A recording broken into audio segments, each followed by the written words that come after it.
Assalamualaikum warahmatullahi wabarakatuh. Halo teman-teman semua, selamat datang di channel Asri Tria Hendrayani. Pada kesempatan kali ini saya akan membedah syair Melayu klasik yaitu hikayat. Saya akan menilai unsur intrinsik dan juga unsur fiksi dari hikayat tersebut. Selanjutnya saya akan menilai unsur intrinsik dan juga unsur fiksi dari puisi balada karya W.S. Rendra. Kemudian saya akan membandingkan keduanya berdasarkan penilaian tersebut apakah terdapat persamaan ataupun perbedaan antara keduanya. Baiklah, langsung saja kita bahas. Selamat menonton. Baiklah, yang pertama kita nilai yaitu syair Ikan Terubuk. Syair ini menceritakan perjuangan ikan terubuk yang berasal dari Tanjung Tuan di Laut Malaka, yakni Kerajaan Air Masin, yang jatuh cinta pada pandangan pertama dengan Tuan Putri Ikan Puyuh-Puyuh yang berasal dari Tanjung Pandang, yakni Kerajaan Air Tawar. Ikan terubuk senantiasa terkenang akan Tuan Putri Ikan Puyuh-Puyuh yang cantik rupawan dan baik tingkah laku serta bersopan santun. Namun Tuan Putri Ikan Puyuh-Puyuh menolak hasrat hati ikan terubuk, yang menyebabkan ikan terubuk pulang ke Tanjung Tuan membawa hati yang lara. Tuan Putri Puyuh-Puyuh tidak berminat dengan ikan terubuk. Lalu ia berdoa kepada Tuhan agar diberi jalan untuk tidak bersama dengan ikan terubuk. Lalu berlakulah peristiwa aneh. Angin ribut beserta kilat dan petir sambung menyambung, dan akhirnya sebatang pohon pulai tumbuh di tengah kolam. Putri Puyuh-Puyuh telah melompat ke atas pucuk pokok pulai dan hilang lenyap di udara. Berita kehilangan tersebut disampaikan oleh ikan belida kepada ikan pari, yang kemudian disampaikan kepada ikan terubuk. Ia merasa amat sedih karena hasratnya untuk memiliki Tuan Putri Puyuh-Puyuh tidak kesampaian.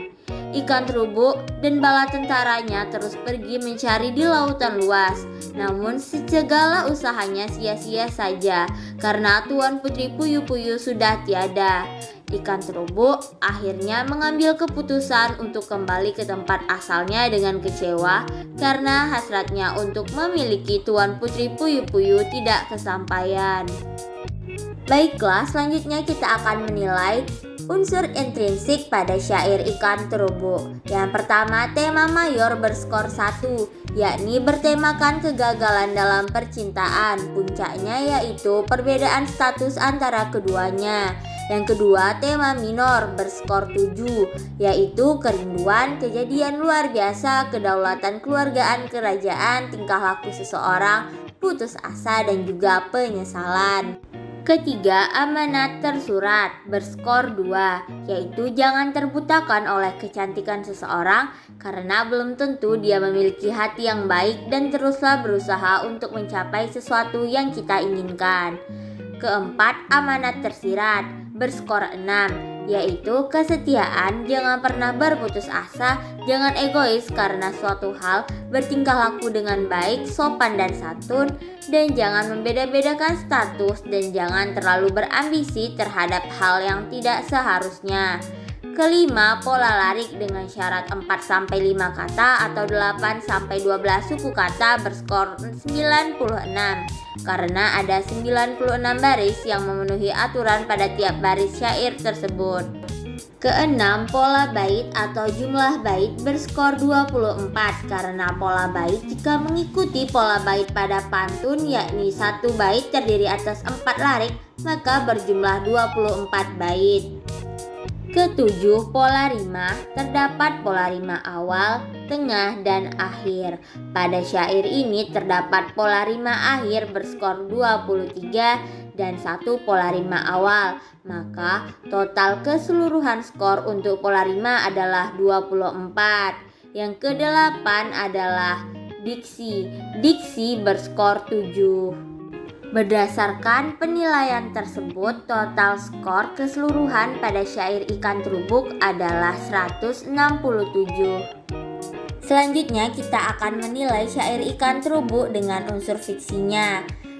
Unsur fiksi berupa tema, tokoh, penokohan, alur atau plot, latar baik latar tempat, suasana, waktu, gaya bahasa, dan amanat.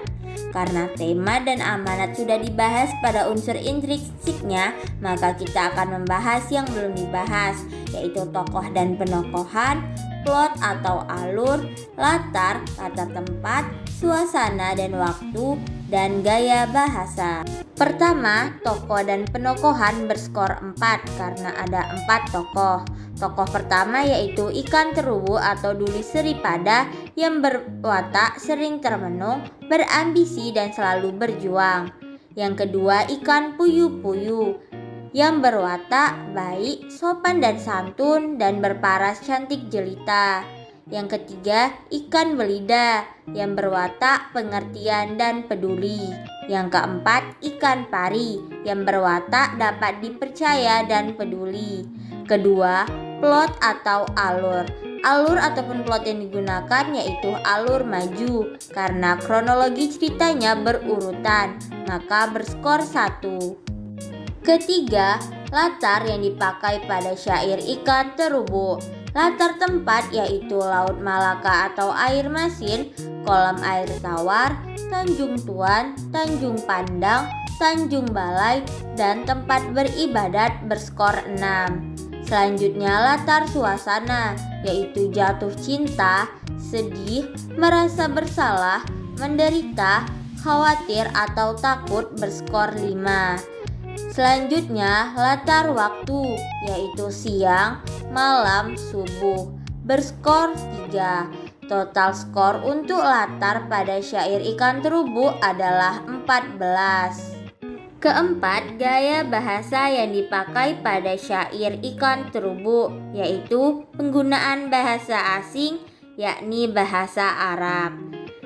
Bahasa Arab yang dipakai yaitu Bismillah, Kalikal Alam, Rahmat, Mukmin, Islam, Ya Ilahi. Kemudian penggunaan majas yaitu majas hiperbola, personifikasi, dan simile. Total skor untuk gaya bahasa adalah 4.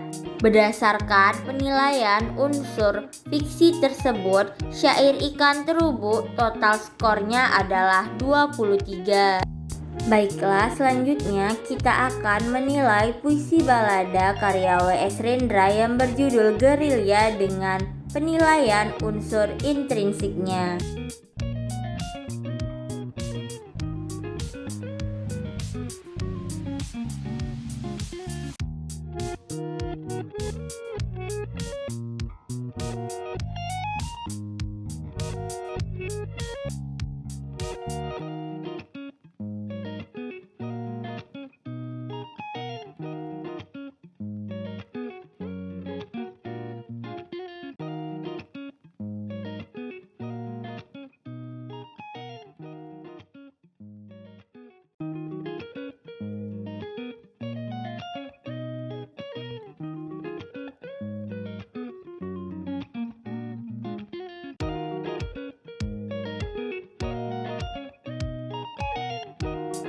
Penilaian berdasarkan unsur intrinsik pada puisi Gerilya karya W.S. Rendra.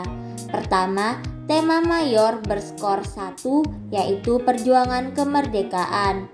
Kedua, tema minor berskor 1 yaitu pemuda yang mempunyai salah satu kekasih yang sangat ia cintai dan sayangi, namun pemuda tersebut mati dalam berperang melawan penjajah. Ketiga, amanat tersurat berskor 2 yaitu janganlah menyerah dan teruslah berjuang demi negerimu. Yang keempat, amanat tersirat berskor 1 mengenai kita harus ikhlas jika ditinggal mati demi membela negara. Kelima, pola larik dengan syarat 4-5 kata atau 8-12 suku kata berskor 18 karena ada 18 baris yang memenuhi aturan pada tiap baris puisi tersebut. Pola bait atau jumlah bait berskor 9 yang terdiri atas 5 bait mengikuti pola bait pada tarzina yaitu tiap bait terdiri atas 3 larik.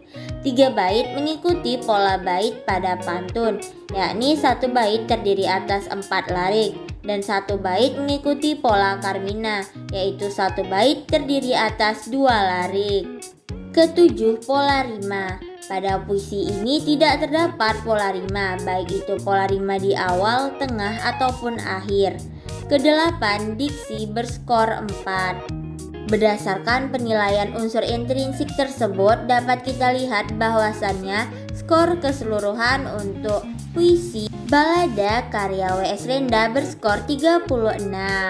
Selanjutnya, penilaian berdasarkan unsur fiksi pada puisi balada gerilya karya W.S. Rendra. Yang pertama dinilai adalah tokoh dan penokohan berskor 3, yaitu seseorang yang tergeletak di jalan dan telah meninggal. Selanjutnya, gadis yang membawa sayur mayur berwatak protagonis, dan orang-orang kampung yang berwatak protagonis. Terbukti dengan orang-orang kampung itu membawa air untuk membersihkan tubuhnya. Kedua, alur atau plot yang dipakai pada puisi ini adalah alur maju, karena kronologinya berurutan dari awal sampai akhir, maka berskor 1. Ketiga, latar, baik latar tempat, waktu, ataupun suasana. Latar tempatnya di jalan, latar suasananya menyedihkan, berduka, dan tegang, yang mana suasana tersebut mengisahkan gugurnya seorang pahlawan di medan perang yang terbaring dan terguring di jalan. Latar waktunya itu saat subuh menjelang matahari terbit dan malam hari. Keempat, gaya bahasa yang digunakan dalam puisi ini adalah repetisi. Contohnya tubuh biru, tatapan mata biru, lelaki berguling di jalan. Arti dari kata-kata ini adalah seseorang yang telah mati ditemukan di jalan. Gaya bahasa selanjutnya adalah sinestesia. Contohnya, ia beri jeritan manis dan duka daun wortel. Arti dari kata-kata ini adalah memberikan jeritan dan duka dengan suatu benda, yaitu daun wortel. Selanjutnya, gaya bahasa metafora. Contohnya, anak janda berambut ombak ditimba air bergantang-gantang disiram atas tubuhnya. Artinya, seseorang anak janda yang berambut ombak dibasuh dengan air tubuhnya. Baiklah, selanjutnya kita akan membandingkannya. Yang pertama, hasil perbandingan dari segi unsur intrinsik antara syair Ikan Terubuk dan juga puisi balada gerilya. Pertama, berdasarkan penilaian keseluruhan, syair Ikan Terubuk lebih unggul dengan nilai 167 dan puisi balada dengan judul gerilya hanya 36. Kedua, tema mayor antara keduanya sama, dan untuk tema minor lebih unggul syair Ikan Terubuk dibanding puisi balada dengan judul gerilya tersebut. Ketiga, pada pola larik dan bait syair Ikan Terubuk lebih memperhatikannya, sedangkan pada puisi balada gerilya tidak terlalu memperhatikannya. Dan yang terakhir, untuk pola rima pada puisi Ikan Terubuk terdapat rima akhir dan rima awal, sedangkan pada puisi balada tidak terdapat rima akhir, awal, ataupun tengah. Selanjutnya, hasil perbandingan dari segi unsur fiksi antara syair Ikan Terubuk dan puisi balada gerilya. Pertama, dalam syair Ikan Terubuk, tokoh dan penokohannya jelas, sedangkan dalam puisi balada gerilya, tokohnya cukup jelas, namun penokohannya kurang spesifik. Kedua, alur keduanya memiliki persamaan, yaitu alur maju karena kronologi ceritanya itu berurutan. Ketiga, berdasarkan latar keduanya memiliki ketiga latar, baik itu latar tempat, waktu, ataupun suasana. Yang keempat, gaya bahasa keduanya sama-sama memiliki beberapa macam majas, namun gaya bahasa pada syair Ikan Terubuk lebih unggul dibandingkan dengan puisi balada gerilya. Berdasarkan penilaian yang telah kita lakukan, dapat kita lihat bahwasannya puisi balada dipengaruhi oleh syair klasik. Karena jika kita lihat lagi berdasarkan penilaian unsur intrinsik puisi dan juga unsur fiksi, puisi balada memiliki hal-hal yang sama dengan syair. Persamaan keduanya adalah sama-sama tergolong puisi, yang mana syair Ikan Terubuk tergolong pada puisi lama dan syair balada tergolong pada puisi baru. Sekian yang dapat saya sampaikan, semoga teman-teman semua dapat memahaminya dan dapat bermanfaat bagi kita semua. Assalamualaikum warahmatullahi wabarakatuh.